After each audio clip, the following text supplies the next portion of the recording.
but as peoples of Canada, we have our own struggle inside to keep people connected on the same track. And it's been a tremendous problem, but one that we're breaking through. Sure, it's not big, but it will eventually come to that. And that's why, in terms of the four-pillar policy, we say, get the government out of the picture. Let us do that.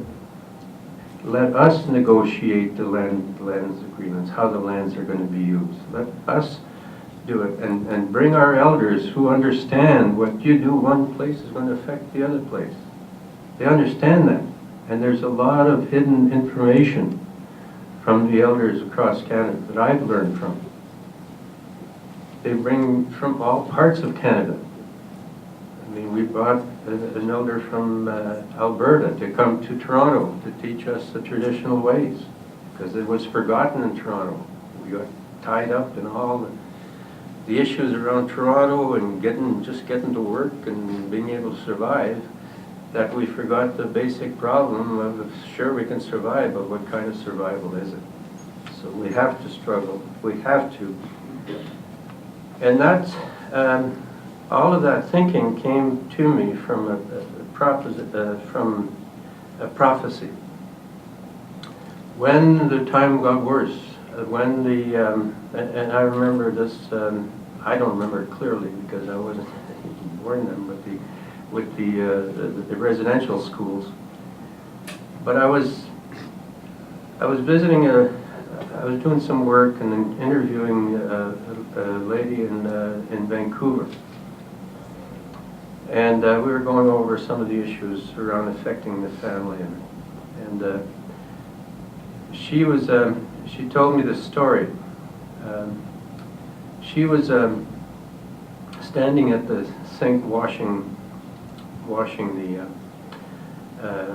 dishes, and her daughter, she had two daughters, but her one daughter was up in the upstairs in the bedroom, and the other one was standing right beside her in front of the sink, and they had a separation that you can open the curtains, and there's all this stuff, all the cleaning materials is under the sink.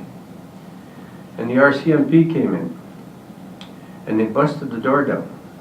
There were two of them.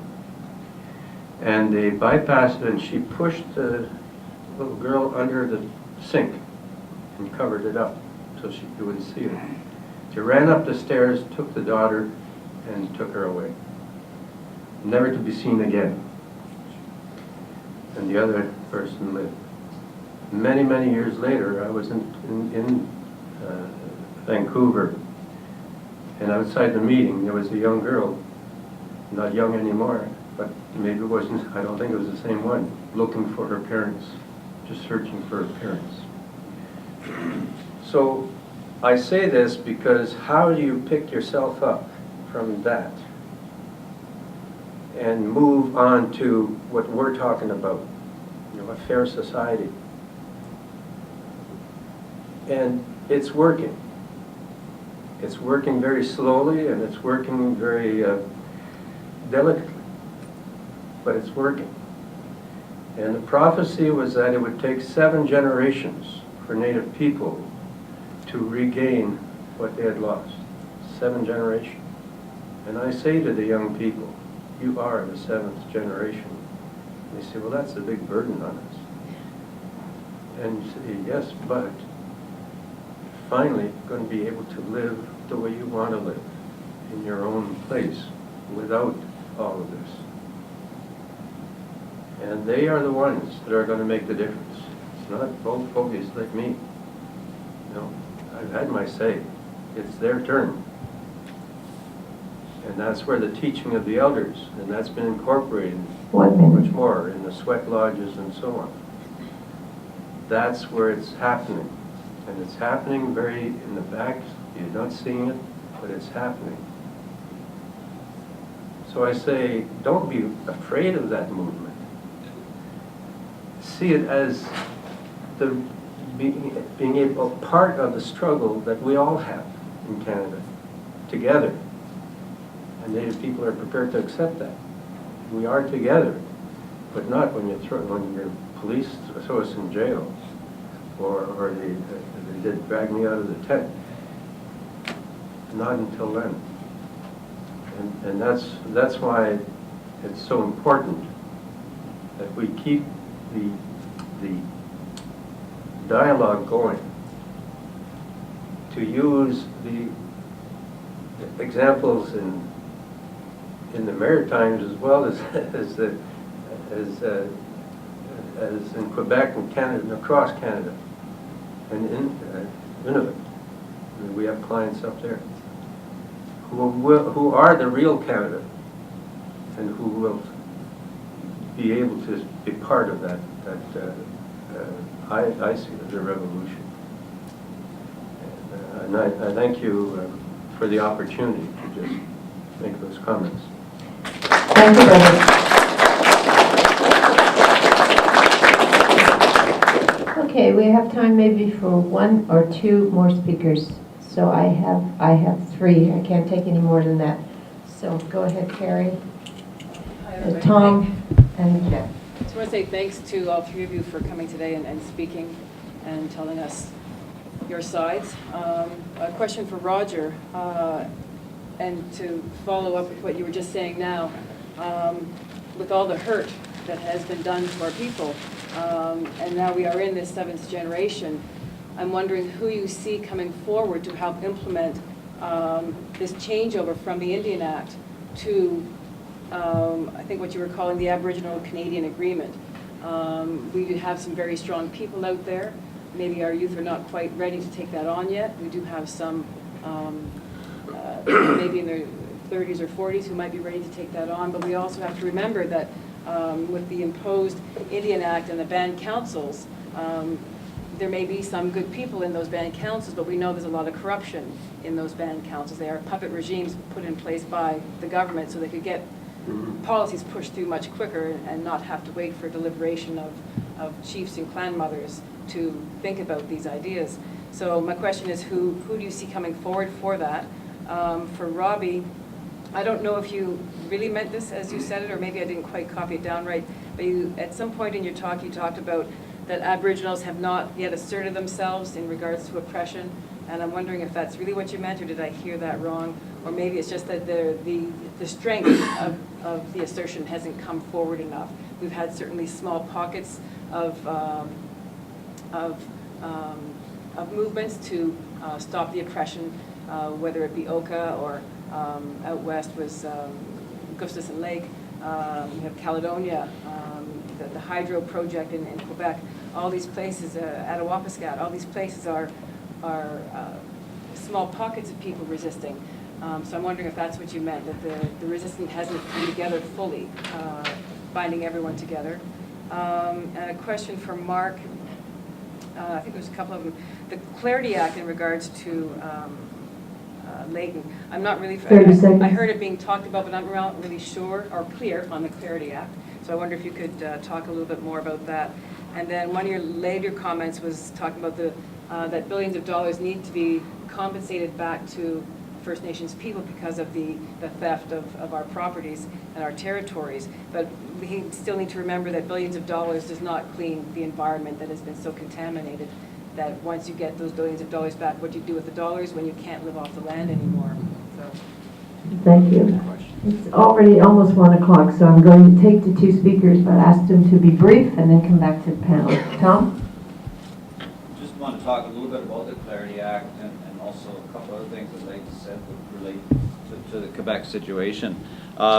We might be able to debate what the prognosis is in terms of the NDP leadership changing its historical shameless support of the Canadian state at all times and all places. However, this is a real opportunity now, and it's interesting. You know, Leighton, I guess he's not a historian, but he recollects, God knows based on what documentation, that the NDP has a proud record of always supporting Quebec sovereignty, and as being one of the people who fought for decades inside the party to win the party to that, hopefully to win the party to that position. I don't recall that. I don't recall it may not have been Leighton in the chair at the time of those discussions, but the NDP leadership has not been supportive, and it would be nice if it was true.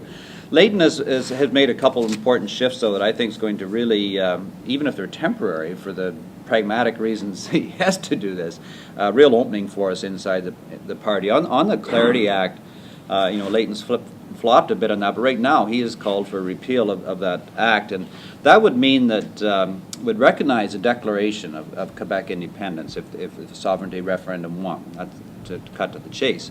That means that Quebec would be treated, unlike the other provinces in Confederation, as a nation, in fact. It includes a guarantee that Quebec would have no less than a quarter of the seats in Parliament after redistribution. So this is not a small thing, calling for the repeal of the Clarity Act. The other point that I think as we watched the debate on TV, it just knocked me out of my chair, was when Leighton said that he would, NDP government would ensure that French would be the working language in federally regulated industries in Quebec, such as railways and banks. I have to plead ignorance. I assumed it was, and it was, when he mentioned that, I think a lot of people were shocked. He pledged to fight for rules that would require future judges appointed to the Supreme Court to be fluent in French. He promised to support efforts to plug the loophole that English private schools in Quebec are able to skirt the language law, the 101. And so these are important openings for us. And in the English-Canadian NDP ridings, it's been extremely difficult to raise the Quebec issue, and particularly in the last 15, 20 years. And it was the most rude thing you could possibly do, to even mention the word. And so this is a real opportunity for us, and it may not be a long opportunity. It may be a very short conjunctural space of time we have to 30 seconds. push this. I'll just leave it at that for now. Okay. Jeff? Well, first, I'd really like to thank the panelists. I enjoyed your presentation immensely and learned a tremendous amount, especially as someone from the United States who's not familiar with these discussions. Especially appreciated Robbie's history. And I must say that I appreciate the approach and method of Roger in laying out and analyzing the meaning of the elections. Mark, you mean? What? Mark, you said Roger. I'm sorry, the fellow on the right. Mark. Mark, right. I'll take credit. Right.